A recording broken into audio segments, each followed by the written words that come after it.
Tra poco al telegiornale di Zwischer Channel parleremo del caso di Isabella 90, ieri un sub è rimasto incastrato ed è morto, dichiarato cerebralmente morto questa notte. Parleremo di Mi illumino di meno, andata in onda in molte città italiane e non solo, parleremo di Padova e provincia soprattutto, e parleremo infine della riapertura di Via Pelosa che torna a doppio senso. Questo e molte altre notizie tra poco più di 2 minuti su Zwischer Channel News.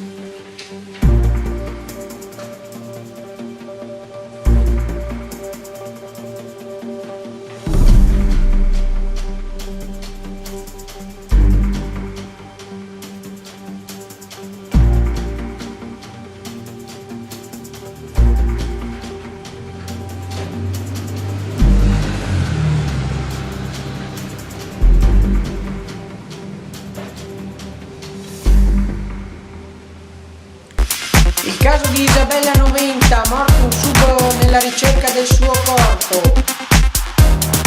Mi illumino di meno è andata ieri in onda a Padova e vedremo anche in provincia. Riapre Via Pelosa in doppio senso.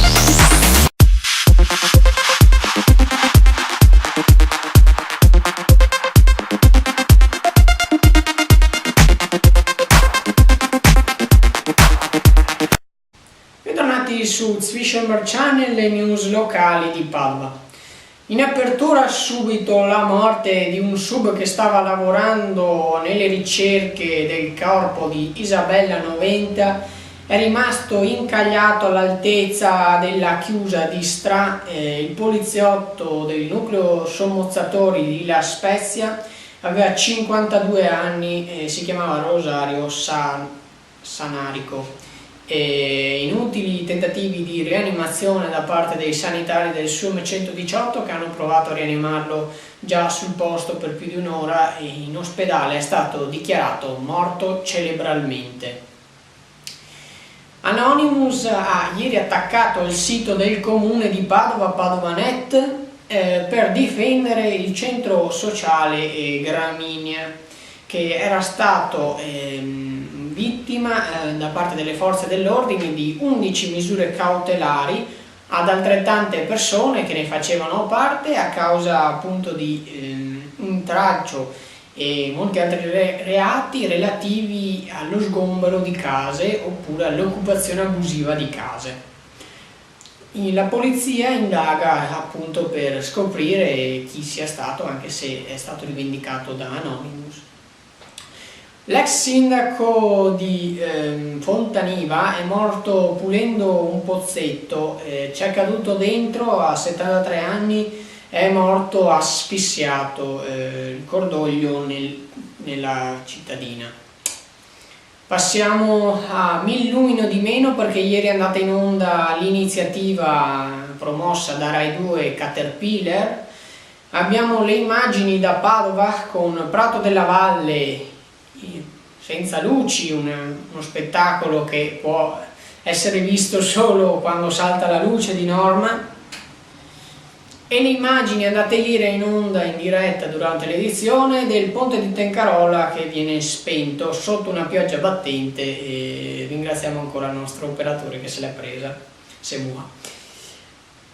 Adesso gli eventi del weekend, perché se non sapete cosa fare questo weekend, oltre alla partita che andrà in onda domenica alle 15 tra Padova e Cittadella, quindi il derby che vi invito a vedere sarà a Leuganeo, potrete anche andare in centro a Padova, dove ci sarà la sfilata dei carri allegorici, rimandata inizialmente per il maltempo.